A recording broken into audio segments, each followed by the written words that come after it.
हरिः ओम् श्रीगुरुभ्यो नमः। हरिः ओम् భగవద్గీత సత్సంగ సభ్యులందరికీ హృదయపూర్వక నమస్కారములు. గురువు అనుగ్రహంతో కర్మయోగాన్ని మనం విచారణ చేసుకుంటున్నాం.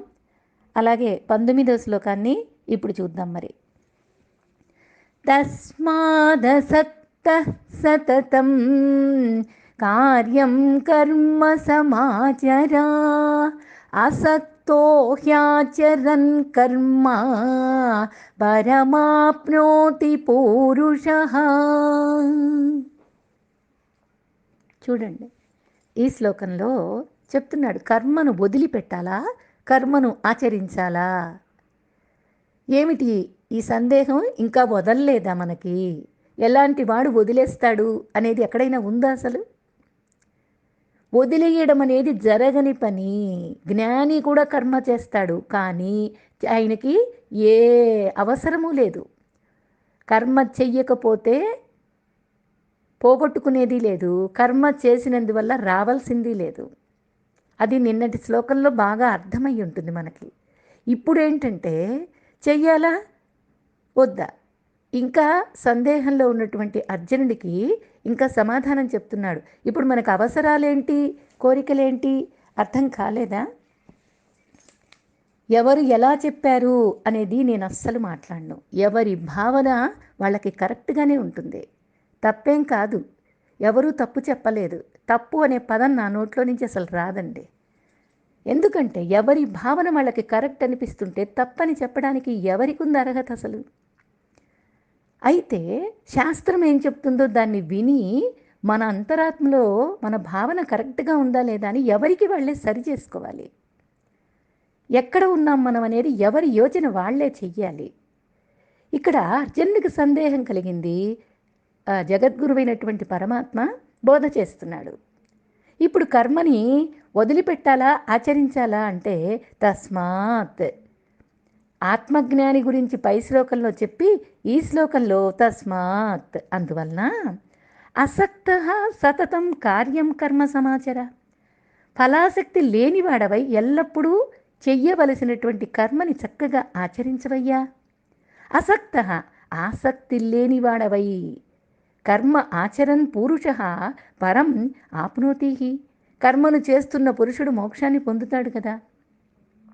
ఆసక్తి లేకుండా కర్మని చేస్తే పురుషుడు మోక్షాన్ని పొందుతాడు.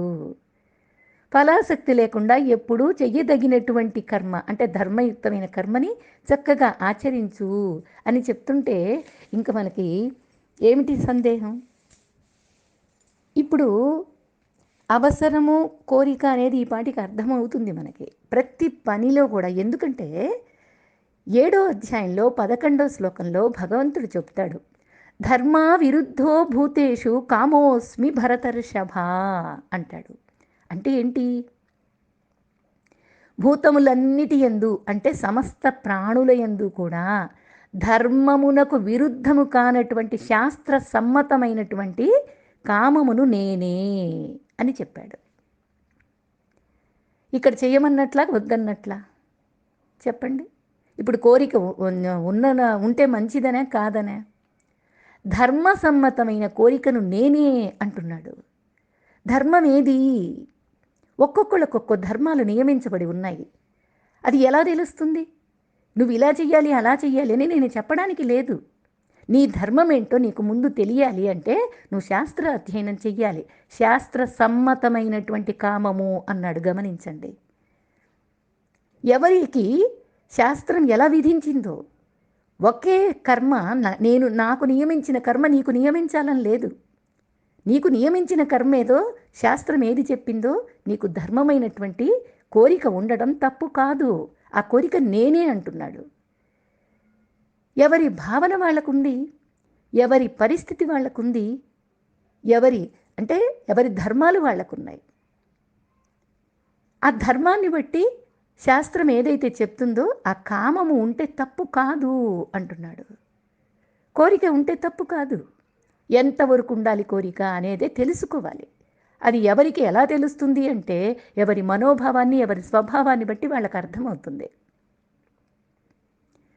అందుకే ఎగ్జాంపుల్ ఇచ్చారు చూడండి. మనం ఎప్పుడు చెప్పుకున్న విషయాలే ఉన్నాయి. నేను ఇప్పుడు సత్సంగం జరుగుతుంది. సత్సంగంలో బాగా చక్కగా అర్థం చేసుకొని సమాధానం చెప్పగలిగేటటువంటి నేర్పు కొంతమందికి ఉంటుంది. సమాధానం చెప్పలేక చక్కగా విని, శ్రద్ధగా విని ఆచరించడానికి కొంతమందికి నేర్పు ఉంటుంది. ఇప్పుడు వాళ్ళని చూసి వీళ్ళు మార్చుకోవాలా, వీళ్ళని చూసి వాళ్ళు మార్చుకోవాలా అని అంటే ఎవ్వరు సమాధానం చెప్పలేరు. ఆచరించడం నాకు ధర్మం అనిపించింది అనిపిస్తే వాళ్ళు చెప్పలేకపోయినా తప్పేం కాదు, ఆచరించుకుంటూ వెళ్ళిపోతారు. వాళ్ళని చూసి నేను నేర్చుకోవాలి అని అనుకోవడం తప్పు. నాకు రాని దాన్ని ఇంకొకళ్ళని చూసి కంపారిజన్ అని వాడారు చూడండి. ఒకళ్ళు చెప్పారు సభలోనే, ఒకళ్ళేంటి చాలామంది చెప్పినట్లున్నారు. కంపారిజన్ ఉంటే కోరికలు ఉద్ధృతమవుతాయి. నాకు నియమించిన కర్మ ఏమిటి, నా ఇంట్లో నా పాత్ర ఏమిటి, అది తెలుసుకొని ప్రవర్తించు అంటే ఇంకా ధర్మసమ్మతమైంది ఏదో నాకు అర్థం కావాలి అంటే శాస్త్ర అధ్యయనం, గురుబోధ నాకు కావాలి. నేను ఎక్కడున్నానో తెలుసుకోవాలి. అందరికీ ఒకటే శోభించదు. ఎవరి ధర్మాలు వాళ్ళకున్నాయి, ఎవరి పాత్రలు వాళ్ళకున్నాయి. అయితే విచారణ చెయ్యవలసింది మాత్రం ఎవరి బుద్ధి వాళ్ళకే, ఎవరి బుద్ధి వాళ్ళకే చెప్పాలి. కానీ నాది తీసుకొచ్చి నా ధర్మం కానీ, నా కర్మ కానీ, నాకు నియమించినటువంటి ధర్మాలు కానీ, నాకు నియమించినటువంటి బాధ్యతలు కానీ నీ మీద నేను ఎలా ప్రవర్తిస్తాను చెప్పండి? నీ మీద ఎలా రుద్దేస్తాను నేను? ఇలా తీరాల్సిందే అని. బ్రహ్మచారులు ఉండొచ్చు, గృహస్థులు ఉండొచ్చు, గృహస్థ అవసరాలు వేరువేరుగా ఉండొచ్చు, ఏమో చెప్పలేము. కాబట్టి ఎవరం ఎక్కడున్నాము అనేది ఎవరి యోచనకి వాళ్ళనే వదిలేస్తాడు. భగవంతుడు చెప్పేది ఏంటంటే ధర్మానికి విరుద్ధం కానటువంటి శాస్త్ర సమ్మతమైన కామాన్ని నేనే. శాస్త్ర సమ్మతమా కాదా, ధర్మమా కాదా, ధర్మానికి భగవంతుడికి తేడా లేదు అని చెప్పాడు. శాస్త్రము, ధర్మము, భగవంతుడు, గురువు ఇవన్నీ వేరువేరు కాదు, ఒక్కటే. కాబట్టి ఏది కోరిక, ఏది అవసరం? ఉండటానికి ఇల్లు అవసరం అన్నారు. ఇల్లు లేకపోతే చెట్టు నీడలో బతకలేదా?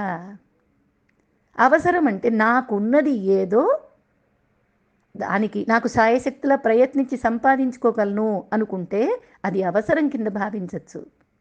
నాకు అవకాశం లేదు అసలు, కానీ కంపారిజన్తో నాకు ఇది కావాలి అనుకుంటే అది కోరిక అవుతుంది. అలాగే పక్క వాళ్ళని చూసి వాళ్ళలాగా నేను చెప్పాలి అనుకోవాల్సిన అవసరం లేదు. నాకు ఎలాగైతే అవకాశం ఉందో దాన్ని నేను నేర్చుకుంటాను, ప్రయత్నం చేస్తాను, చెప్పడానికి చూస్తాను, ఆచరణ చేయడానికి చూస్తాను. నాకు నియమించిన నా స్వభావం ఎలా ఉందో దాన్ని మార్చుకోవడానికి ప్రయత్నం చేస్తాను. అదే కానీ ఇక్కడ చెప్పేది ఏం లేదండి. ఎవ్వరు ఎక్కడున్నామో తెలుసుకోవాలి. చూడండి, రావణాసురుడి లంకలో ఉన్నా కూడా విభీషణుడు ఏమైనా చెడిపోయాడా? రావణాసురుడు ఎంత అన్యాయంగా ఉన్నాడు, అధర్మంగా ఉన్నాడు. అయినా విభీషణుడు ఏమన్నా చెడిపోయాడా? చెడిపోలేదు. తన స్వభావం తంది చక్కగా రాముణ్ణే పొందాడు, మోక్షస్థితినే పొందాడు, పరమాత్మతో స్నేహం కలిగింది. ఎందుకని? స్వభావం చెడిపోలేదు కాబట్టి. అందుకని ఎవరి స్వభావం వాళ్ళది. మీరు ఎలా ఉన్నారో ఎవరికి వాళ్ళే యోచన చేసుకోవాలి. రామరాజ్యంలో ఉండి కూడా కైకేయి ఏమన్నా బాగుపడిందా? రాముడి తల్లి, ఆమె ఒళ్ళో పెరిగాడు రాముడు. కౌసల్యకే పుట్టాడు, కానీ కైకేయి పెంచింది అని చెప్తారు. అంత ఇష్టమైనటువంటి రాముడి దగ్గర ఉంటూ, రామరాజ్యంలో ఉంటూ కైకేయి ఏమైనా బాగుపడిందా? మనస్సులో బాగా స్వార్థం అనేది కలిగిందా లేదా? అందుకే మనం ఎక్కడున్నామనేది ముఖ్యం కాదు, మన స్వభావాన్ని ఎలా ఉంచుకున్నామనేది ముఖ్యం. అర్థం చేసుకోండి. అలాగే ఈ శ్లోకంలో చెప్పేది ఏమిటి అంటే అందువల్ల అందువల్ల నువ్వు ఫలాపేక్ష లేకుండా చెయ్యదగిన కర్మని చేస్తూ ఉండు. ఫలాపేక్ష లేకుండా కర్మను ఆచరించేవాడు మోక్షాన్నే పొంది తీరుతాడు అని హామీ ఇచ్చేశాడు భగవంతుడు. అసక్తః హి ఆచరన్ కర్మ. కాబట్టి కర్మను బంధం లేకుండా చెయ్యి. సతతం, ఎప్పుడు కూడా, ఎల్లవేళలా కూడా ఏమీ కోరుకోకుండా తత్ అసక్తః సతతం కార్యం కర్మ సమాచర పరం ఆప్నోతి పురుష. బంధం లేనటువంటి కర్మను నిర్వహించినప్పుడు ఎవరైనా సరే ఉన్నతమైన దాన్ని పొందగలుగుతారు. ఖచ్చితంగా ఉన్నతమైన దాన్నే పొందుతారు. ఉన్నతం ఏది? పక్క వాళ్ళు పొందారు, నేను పొందలేదు అని మాట్లాడితే మాత్రం మళ్ళీ కంపారిజన్ కిందే వస్తుంది. బంధం లేని కర్మ నిర్వహించినప్పుడు అని చెప్తున్నారు. నువ్వు కంపారిజన్ ఉంది అంటే నీకు బంధం ఉన్నట్లే. నిన్న మన సత్సంగంలో వాళ్ళే ఒకళ్ళు ఫోన్ చేసి అడిగారు, నాకు చేతయింది ఇంతవరకే, నేను ఇలాగ చేస్తాను, కానీ నన్ను విమర్శ చేస్తున్నారు పక్క వాళ్ళు, మరి దీన్ని నేను ఎలాగ అర్థం చేసుకోవాలి అని అడిగారు. అడిగితే నీకు చేతయింది మనస్ఫూర్తిగా చేస్తున్నావా? వాళ్ళు విమర్శ చేస్తున్నదాన్ని వదిలిపెట్టేసేయి. పక్క వాళ్ళని చూసావు అంటే నీకు కంపారిజన్ వచ్చినట్లే. నాకు 100% ప్రేమపూరిత తత్వంతో నిస్వార్థమైనటువంటి కర్మను నాకు చేతనైన రీతిలో చేశాను అంటే ఎవరైనా సరే ఉన్నతమైన దాన్ని పొందుతారు. సందేహం ఏం పెట్టుకోవద్దు. బంధం లేకుండా కార్యనిర్వహణ మనకి ఆరంభంలో అంటే ప్రారంభం చేసేటప్పుడు కష్టంగా అనిపిస్తుంది. బంధం లేకుండా ఎలా చేస్తామండి మీరు చెప్తారు కానీ అంటారు. కంపారిజన్ లేకుండా ఎలా చేస్తామండి అంటారు. ఇన్స్పిరేషన్ వేరు, కంపారిజన్ వేరు. పక్క వాళ్ళు అంత బాగా ఆనందంగా బ్రహ్మాండంగా నాకంటే గొప్పగా చేస్తున్నప్పుడు నేను చేయలేకపోతున్నాను అంటే నేర్చుకో. వాళ్ళకి చక్కగా అర్థమవుతుంది, నాకు అర్థం కాలేదంటే ప్రయత్నం చెయ్యి, నేర్చుకోవటానికి ప్రయత్నం చెయ్యి. అది ఇన్స్పిరేషన్ ఉండొచ్చు. కానీ నాకు అవకాశం లేకపోయినా కూడా దాన్ని పొందాలి, వాళ్ళలాగా ఉండాలి, వీళ్ళలాగా సంపాదించాలి అని అంటే మాత్రం అది కామం కిందకు వస్తుంది. ఆ కంపారిజన్ అనేది పెట్టుకోవద్దు. ఇన్స్పిరేషన్ వేరు, కంపారిజన్ వేరు. బాగా అర్థం చేసుకోండి. ఆలోచిస్తేనే చక్కని పదాలకు అర్థాలు తెలుస్తాయి మనకి. నేను ఎక్కడున్నానో నాకు అర్థమవుతుంది. ఆరంభంలో కష్టం అనిపించవచ్చు బంధం లేకుండా చేసేటటువంటి కర్మ. కానీ అన్నిట్లో గనక పాటిస్తూ ఆచరిస్తూ పోతుంటే అది మనకి తేలికైపోతుంది. అసలు బంధమే లేకుండా చేయడం కర్మగా మారిపోతుంది. ప్రతి కర్మ బంధం లేకుండానే చేయడం అలవాటైపోతుంది. నువ్వు ఎన్ని విషయాల్లో చెప్తావు, నాకు ఇది అలవాటండి, నేను మార్చుకోలేకపోతున్నాను అని అనటం మనకు సహజమే కదా. అదే ప్రయత్నంతో ఇలా అలవాటు చేసుకో, అదే అలవాటుగా మారిపోతుంది. ఇటువంటివి చెప్తుంటే వినే వాళ్ళకి ఏమనిపిస్తుందంటే, అమ్మో ఇదంతా మన కోసం కాదు, ఋషులు మునులు వాళ్ళు చేయాల్సిన పనులు మన వల్ల కాదు అని నిర్దాక్షిణ్యంగా కొట్టిపారేస్తారండి చాలామంది. చెప్పడానికి బాగానే ఉంటుంది, చేయడానికి చాలా కష్టం, ఈ చెప్పేవాళ్ళు ఏమైనా ఆచరిస్తున్నారా అనే పదాలు మాట్లాడతారు. కానీ భగవద్గీత ఎప్పుడు కూడా నన్ను నేను ఉద్ధరించుకోవడానికే వచ్చింది, అంతేగాని పక్క వాళ్ళని ఉద్ధరించటానికి కాదు, పక్క వాళ్ళని విమర్శించటానికి కాదు. నన్ను నేను నా లోపలికి తొంగి చూసుకోవటమే సాధన. అలా కాకుండా మనకెందుకు సాధ్యం కాదు, మునులకి ఋషులకి కాదు చెప్పింది, నాకెందుకు సాధ్యం కాదు ఇది, ఎన్నెన్నో అసాధ్యమైనటువంటివి ఎన్నో నేర్చుకున్నాను కదా, నేను సాధ్యమవుతూనే ఉన్నాయి కదా. ఫస్ట్లో కష్టంగా ఉంది, తర్వాత నేను సాధించానా లేదా, నేను చేసి చూస్తాను అన్న పట్టుదల నా మనస్సులో కలగాలి. అది నా స్వభావంగా మారిపోవాలి. అలాగే చంద్రుడికి అవతల వైపు కూడా చూడగలిగారు కదండి. కొంతమంది సాధ్యం చేశారా లేదా, అసాధ్యం అనుకున్నవి అవన్నీ సాధ్యమవుతున్నాయా లేదా. నేను బంధం లేకుండా ఉండలేను, కోపం తగ్గించుకోలేను అని చెప్తూ ఉంటారు కొంతమంది. తగ్గించుకోలేను అని చెప్తే ఇంకా నువ్వు ప్రయత్నం లేదు అని అర్థం.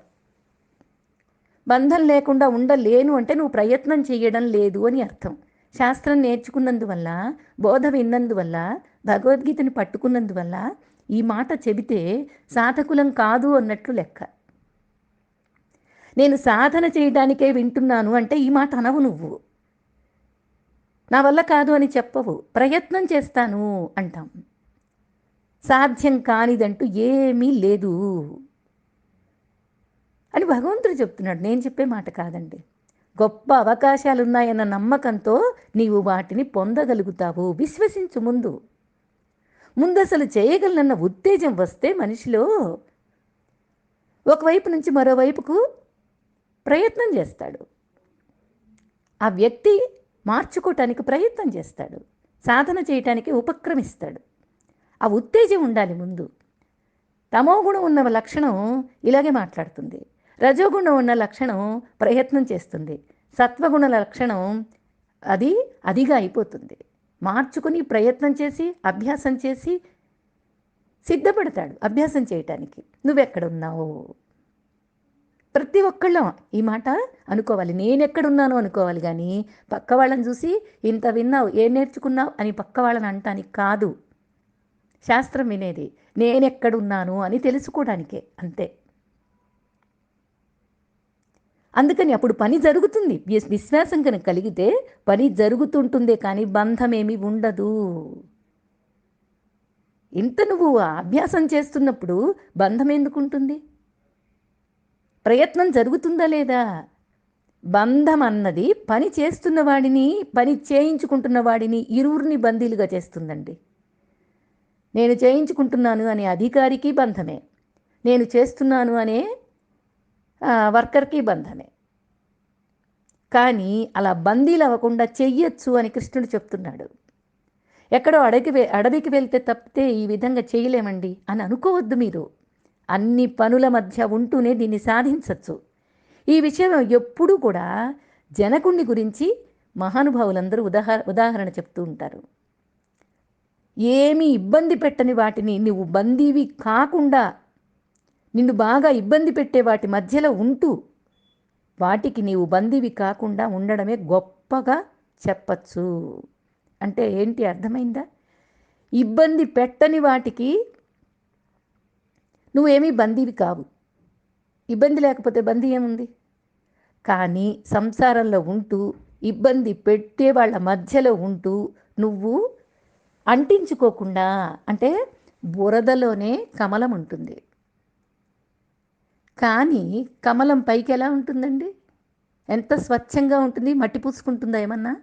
ఆహా. ఎక్కడో అడవికి పోయి చేయాల్సిన పని కాదు. సంసారంలో ఉంటూ బంధం లేకుండా, అటాచ్మెంట్ లేకుండా ప్రేమగా వ్యవహరించచ్చు. బంధం లేనటువంటి కర్మ నీకు సాధ్యమే. అలా జనక మహారాజు చేశాడు. అలాంటి మహానుభావుడిగా నువ్వు సాధన చేస్తే అటువంటి స్థితికి చేరగలవు అని హామీ ఇస్తున్నాడు. నెక్స్ట్ శ్లోకంలో ఆ జనక మహారాజుని ఎగ్జాంపుల్ తీసుకొని మనకి చెప్తాడు. ఇక్కడ మనకి దీని గురించి ఇంకొంచెం ఎలాబరేట్ చేసుకుంటే ఇంకా బాగా అర్థమవుతుందేమో. ఎగ్జాంపుల్ అలా చెప్పుకుంటే ఇంకా అర్థం కాని వాళ్ళకు కూడా అర్థమవుతుందేమో అనిపిస్తుంది. చూద్దాం, ప్రయత్నం చేద్దాం. అడుగుతున్నాడు కృష్ణ, అలాంటప్పుడు నేను కూడా జ్ఞాన మార్గాన్ని ఆశ్రయించి కర్మల్ని విడిచిపెట్టేస్తాను అని నాకు అనిపించింది అనుకోండి. ఈ కర్మలు చేయటం ఈ అడవుల్లో పోయే వాళ్ళకి తప్పితే నా వల్ల కాదు.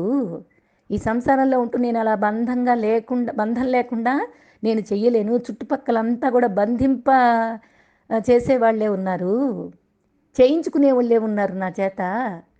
నేనే అందరికీ చెయ్యాలి, బంధం లేకుండా ఎలా ఉంటుంది? అధికారం చూపిస్తున్నారు అని అనిపిస్తుందా నీకు?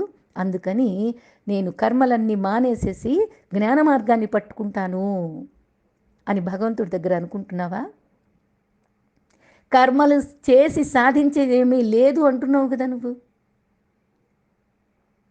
అందుకని జ్ఞాననిష్టాపరుడు కర్మల్ని వదిలిపెడతాడు కదా, అట్లాగే నేను కూడా వదిలిపెడతానయ్యా అని నాలాంటి వాళ్ళు ఏమైనా అభిప్రాయపడతాడేమో అని సంశయించి చెప్తున్నాడు కృష్ణుడు. అర్జున, నువ్వు కర్మల్ని ఆచరించే తీరాలయ్యా అని బోధిస్తున్నాడు. ఈ శ్లోకంలో భగవంతుడు సాధకుడి గురించి మాట్లాడుతున్నాడు. జ్ఞాని అయిన వాడు కర్మల్ని ఆచరించవచ్చు లేదా విరమించవచ్చు, వాడి సంగతి నీకు అనవసరం. నువ్వు జ్ఞానం కోసం సాధన చేస్తున్నావు, అజ్ఞానాన్ని పోగొట్టుకోవటానికి సాధన చేస్తున్నావు. అందువల్ల నువ్వు చేసే తీరాలి. జ్ఞానం లేని వాళ్ళందరూ కర్మ చేసి సాధించేదేమీ లేదు కనుక కర్మాల్ని వదిలిపెడతాము అని నువ్వు అభిప్రాయపడితే అలాంటి వాళ్ళు కర్మల్ని విడిచిన వాళ్ళు అవుతారు, కానీ బంధాల్ని మాత్రం వదులుకోలేరు. కర్మ చేస్తే బంధం ఉందో లేదో తెలుస్తుంది. చూడండి, ఒక విషయం చెప్తే బాగా శ్రద్ధగా వినండి. ఒక 4 పాయింట్స్ చెప్తాను, శ్రద్ధగా వినండి. చదవడంలో ఏమీ లేదని తెలియడం కోసమే చదువుకోవాలి. కర్మలలో ఏమీ లేదని తెలియచేసేందుకే కర్మల్ని ఆచరించాలి. పూజలలో ఏమీ లేదని గ్రహించడానికే పూజలు చెయ్యాలి. జీవితంలో ఏమీ లేదని గ్రహించడానికే జీవించాలి. ఈ 4 బాగా అర్థం చేసుకోండి. ఏమీ లేదు అని తెలియాలంటే ఇవన్నీ చేసి తీరాలి.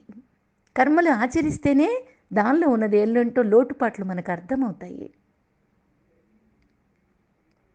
బాగా చేస్తాం, బాగా చదువుతాం, బాగా కర్మ చేస్తాం.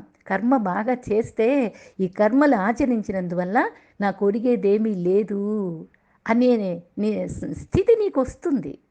అప్పటిదాకా కర్మలు ఆచరించాల్సిందే అని చెప్తున్నాడు. చెప్పింది సరిగ్గా అర్థంగా అయితే అదృష్టవంతులం. అర్థం కాకపోతే వాళ్ళ పరిస్థితి ఎలా ఉంటుంది అంటే, ఒక ఎగ్జాంపుల్ చెప్తాను వినండి. సంగీత శిక్షణని ఇవ్వడానికి ఒక గురువుగారి వద్ద సంగీతం నేర్చుకోవడానికి ఒక విద్యార్థి వచ్చాడు. అంటే శిక్షణ ఇచ్చే గురువుగారి దగ్గరికి ఒక విద్యార్థి వచ్చాడు. గురువుగారి వద్ద కొన్ని సంవత్సరాలు అభ్యాసం చేశాడు. అయినా సరే వాడికి సంగీతం ఏమాత్రం తెలియలేదు.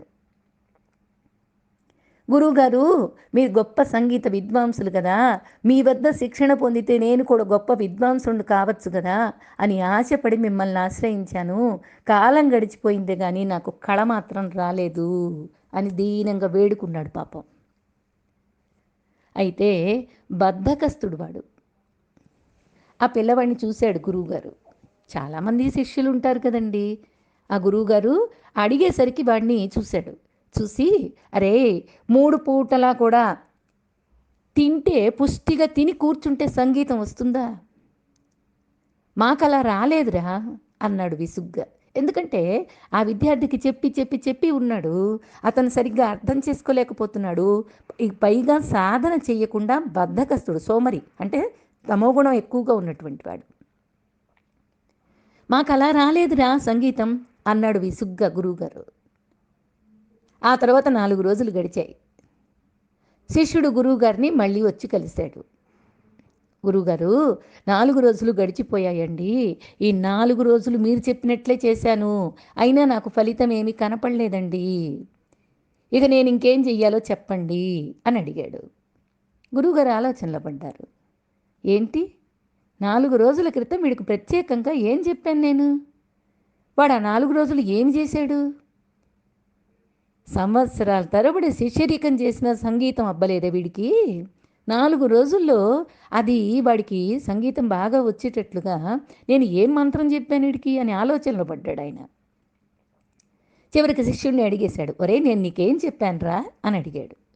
అడిగితే, గురువుగారు 3 పూటలా తిని కూర్చుంటే సంగీతం రాదన్నారు కదా, అందుకని 4 రోజులు 3 పూటలా తినకుండానే పడుకున్నానండి, అయినా సంగీతం రాలేదు అన్నాడు. చూసారా, వాడి జ్ఞానం వాడికి అంత మాత్రం అర్థమైంది. వాడి స్వభావం అలా ఉంది. వాడు అంత బుద్ధిహీనతతో ఉన్నాడు. ఎలా వస్తుంది సాధనేది? చెప్పిన మాటని కూడా వాడు సరిగ్గా అర్థం చేసుకోలేకపోయాడు. ఆయన చెప్పింది ఏమిటి? తిని కూర్చుంటే రాదురా, సాధన చెయ్యాలరా అని విసుగ్గా, మాకట్లా రాలేదురా, తిని కూర్చుంటే మాకట్లా రాలా, మేము సాధన చేశాము అని ఆయన విసుగ్గా చెప్తే వీడేం చేశాడు? తిని కూర్చుంటే రాదన్నారు కాబట్టి తినకుండా ఉన్నానండి అంటున్నాడు. అదే వీడు చెప్పాల్సింది. వాడికి అంత మాత్రం అర్థమైంది. ఇప్పుడు ఏం చెయ్యాలి? ఇప్పుడు నువ్వు ఇలా చెయ్యి అని చెప్పినా కూడా వాడికి చెయ్యలేడు. అంత బద్ధకస్తుడు. వాడి స్వభావం అది. అంత తమోగుణం ఉంది, అంత సోమరితనం ఉంది. సంగీతం కావాలి, నేను విద్వాంసుడిని కావాలి అనుకుంటే సాధన చెయ్యరా, అప్పుడు నువ్వు విద్వాంసుడు అవుతావు. నీకున్న అజ్ఞానాన్ని పోగొట్టుకోరా కర్మ చేసి. అప్పుడు నువ్వు బాగా మోక్షానికి అర్హత పొందుతావు. నీ లోపల అంతఃకరణ శుద్ధి జరుగుతుంది. ఏదో ఒకటి కర్మ చేసి ఫలితాన్ని అయినా కోరుకో. లేదు, ఫలితాన్ని కోరుకోకుండా కర్మ చేసి నిష్కామ కర్మ యోగిగా అయినా ఉండు. చేసినా చెయ్యకపోయినా ఈ శరీరం వల్ల జరుగుతుంది అనేటట్లుగా కర్మలైనా సరే జ్ఞానిలాగా ఉండు. ఏం చేస్తావు నీ ఇష్టం. నీ స్థామత ఎలా ఉందో, నీ స్థాయి ఎలా ఉందో, నీ మనోభావన ఎలా ఉందో, నీ స్వభావం ఎలా ఉందో చూసుకో అని గురువుగారు చెప్తున్నారు. సంగీత సాధన చేస్తూ ఉంటే సంగీత విద్య వస్తుంది. విద్వాంసుడైన వాడు అభ్యాసం లేదని సాధకుడు కూడా అభ్యాసం మానేస్తే అతడు ప్రయత్నాన్ని విరమించిన వాడు అవుతాడు, కానీ అనుకున్నది సాధించిన వాడు కాలేడు కదా. చేసుకున్న వారికి చేసుకున్నంత అనేది ఒక అద్భుతమైనటువంటి సత్యవచనం. జ్ఞాని కర్మలు చెయ్యడం లేదని జ్ఞాని కానివాడు కూడా కర్మల్ని మానేస్తే అట్లాంటి వాడు కర్మల్ని విడిచినవాడు అవుతాడు, కానీ జ్ఞాని కాలేడు. అంతఃకరణ శుద్ధి జరగదు కదా. ప్రస్తుతం జ్ఞానిగా శోభిస్తున్నటువంటి వ్యక్తి కూడా గతంలో ఈ కర్మలన్నీ ఆచరించి దాని ఫలితంగా అకర్త అనేటటువంటి బిరుదు సంపాదించాడు భగవంతుడి దగ్గర. కర్మ చేయకుండా నైష్కర్మ్యాన్ని పొందినవాడు కాడు. ఇంతకుముందు కర్మ చేశాడు, శుద్ధి పొందాడు, నిష్కామ కర్మగా చేశాడు, తర్వాత జ్ఞానిగా అయిపోయాడు. అట్లాగా నువ్వు స్టెప్స్గా రా. నువ్వు ఎక్కడున్నావు అక్కడి నుంచి రా, మళ్ళీ కిందకి వెళ్ళొద్దు. పైకి రావడానికి నీ ప్రయత్నం చూడు.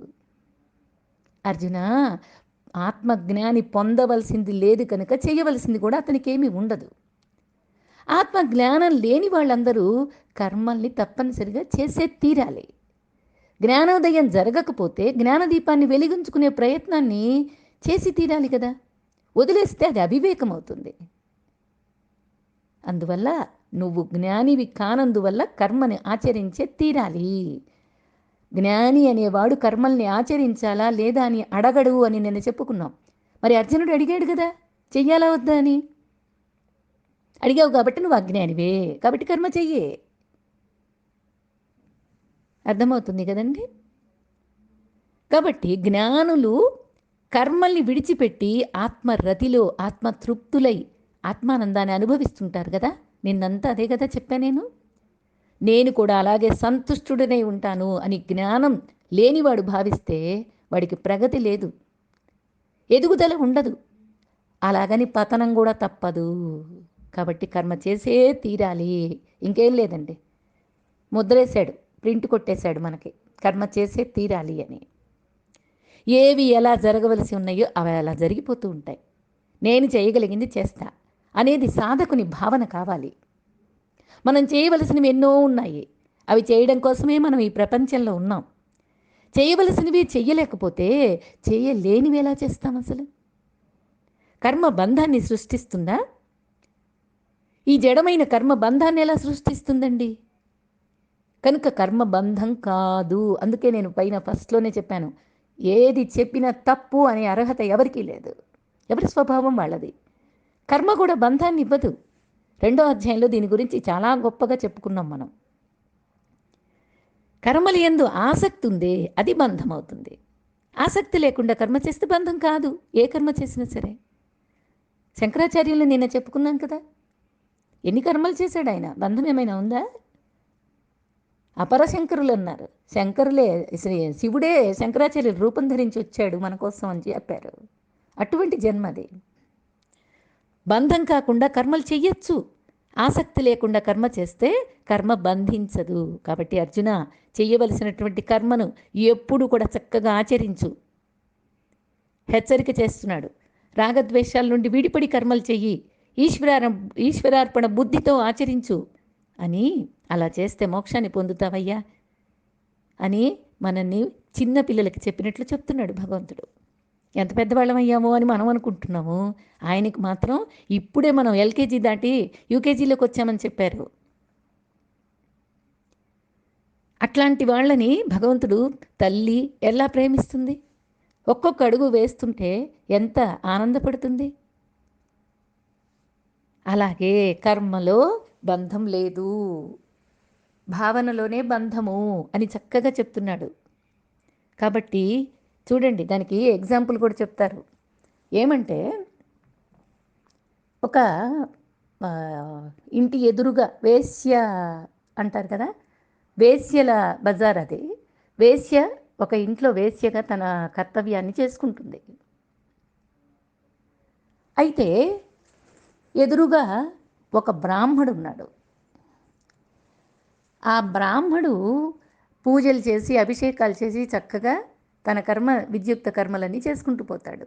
తన విద్యుక్త కర్మ వేశ్య వృత్తి, ఈయన విద్యుక్త కర్మ బ్రాహ్మణ వృత్తి. ఎవరి వృత్తి వాళ్ళు చేసుకుంటున్నారు.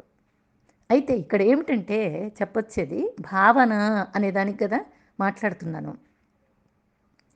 కార్తీక మాసం వచ్చింది. ఉదయాన్నే తెల్లవారుజామున 3ంటికి లేచి స్నానం చేస్తాడు బ్రాహ్మణుడు. స్నానం చేసి 4ంటికల్లా శివునికి అభిషేకం చేస్తాడు. అభిషేకం మంత్రాలు, గంట, హారతి అన్నీ వినపడుతూ ఉంటాయి బయటికి, ఇంటి బయటికి.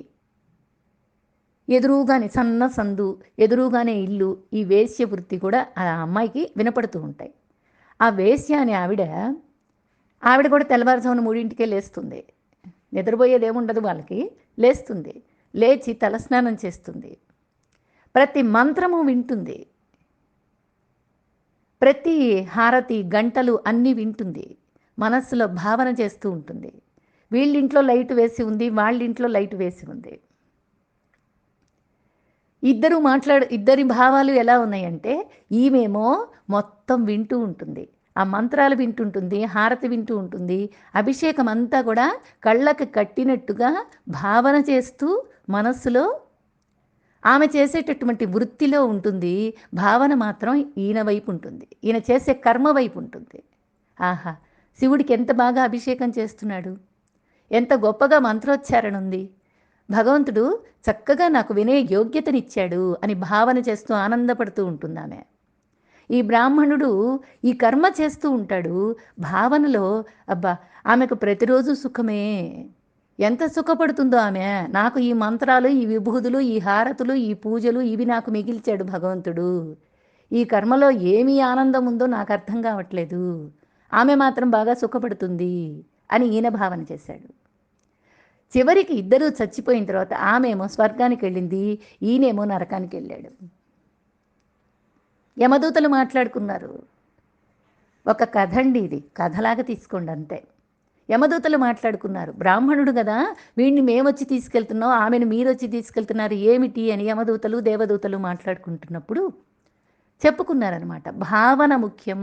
ఈమె వేశ్య వృత్తి కాబట్టి ఆ వృత్తిలో ఉంది, కానీ భావన మాత్రం ఎప్పుడు కూడా భగవంతుడితోనే గడిపింది. ఈయన బ్రాహ్మణుడే, కానీ భావనలో ఎప్పుడు వేశ్య అయినటువంటి ఆలోచనలే చేశాడు. కాబట్టి ఈయన్ని నరకానికి వెళ్ళిపోయాడు, ఆమెమో చక్కగా స్వర్గానికి వచ్చింది. భావన ఎంత ప్రధానమో చూడండి అని అర్థం చేసుకో అని మనకే ఒక కథలాగా భగవంతుడు మనకి చెప్తున్నాడు. కర్తవ్యత బుద్ధితో ఫలాకాంక్ష లేకుండా కర్మల్ని ఆచరించు, అప్పుడు రాగద్వేషాలు అంతరించిపోతాయి. ఈ కర్మయోగాన్ని ఆచరించు, చిత్తశుద్ధి జరుగుతుంది, మోక్షం పొందుతావు. కర్మయోగి ధర్మ జీవనాన్ని సాగించడం వల్లనే పాపమంతా కూడా ప్రక్షాళన అయిపోతుంది. పాపం నశించడం వల్లనే బుద్ధిలో జ్ఞానం ఉదయిస్తుంది. బుద్ధిలో జ్ఞానం ఉదయించడం వల్లనే మోక్షం సిద్ధిస్తుంది. ఇదయ్య క్రమం. కర్మయోగి కార్యక్రమం ఇలా ఉంటుంది. మరి ముముక్షులైనటువంటి వాళ్ళు ఎందరో ఈ కర్మయోగ మార్గంలో ఆచరించి తరించిపోయారు. ఇది పవిత్రమైనటువంటి సూటి అయినటువంటి మార్గం.